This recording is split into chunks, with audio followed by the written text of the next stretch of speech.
ರಾಜ್ಯದ ಪಶ್ಚಿಮ ಘಟ್ಟದಲ್ಲಿ ಸುರಿಯುತ್ತಿರುವ ಧಾರಾಕಾರ ಮಳೆಯಿಂದ ಮತ್ತು ಜಿಲ್ಲೆಯಲ್ಲೂ ಸಹ ಒಂದು ವಾರದಿಂದ ಜಿಟಿ ಮಳೆಯಾಗುತ್ತಿರುವ ಹಿನ್ನೆಲೆ ಕೃಷ್ಣಾ ನದಿ ನೀರಿನ ಮಟ್ಟ ವೀಕ್ಷಣೆ ಮಾಡಿ ತಾಲೂಕಿನಲ್ಲಿ ಕೃಷ್ಣಾ ನದಿ ದಡದಲ್ಲಿ 13 ಗ್ರಾಮಗಳಿವೆ. ಎಲ್ಲ ಜನರಿಗೆ ಯಾವುದೇ ರೀತಿ ತೊಂದರೆಯಾಗದಂತೆ ಈಗಾಗಲೇ ತಂಡಗಳನ್ನು ರಚಿಸಲಾಗಿದೆ. ಸದ್ಯದಲ್ಲಿ ಪ್ರವಾಹ ಭೀತಿ ಇಲ್ಲ, ಹಾಗಾಗಿ ಯಾರೂ ಭಯಪಡುವ ಅವಶ್ಯಕತೆ ಇಲ್ಲ.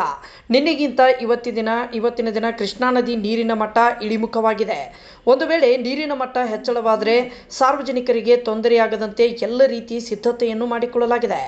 ತಾಲೂಕಿನಲ್ಲಿ ಒಟ್ಟು 13 ಹಳ್ಳಿಗಳು ಕೃಷ್ಣಾ ನದಿ ತೀರದಲ್ಲಿ ಇರುವುದರಿಂದ ಮುಂಜಾಗ್ರತಾ ಕ್ರಮವಾಗಿ ಒಟ್ಟು 40 ಗಂಜಿ ಕೇಂದ್ರ ಹಾಗೂ 40 ಗೋಶಾಲೆಗಳನ್ನು ಸ್ಥಾಪಿಸಲಾಗಿದೆ.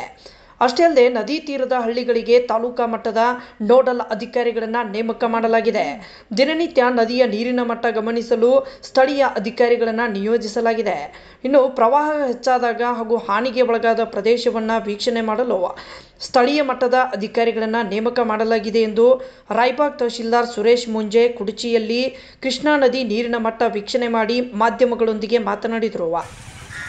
ಈ ಸಂದರ್ಭದಲ್ಲಿ ಕಂದಾಯ ನಿರೀಕ್ಷಕ ರಾಜು ದಾನೋಳಿ, ಗ್ರಾಮ ಲೆಕ್ಕಾಧಿಕಾರಿ YK ಹೆಳವರ್, ಗ್ರಾಮ ಸಹಾಯಕರಾದ ಜಯಕುಮಾರ್ ಸನದಿ, ಶಿವಕುಮಾರ್ ಸನದಿ ಸೇರಿ ಮತ್ತಿತರರು ಇದ್ದರು.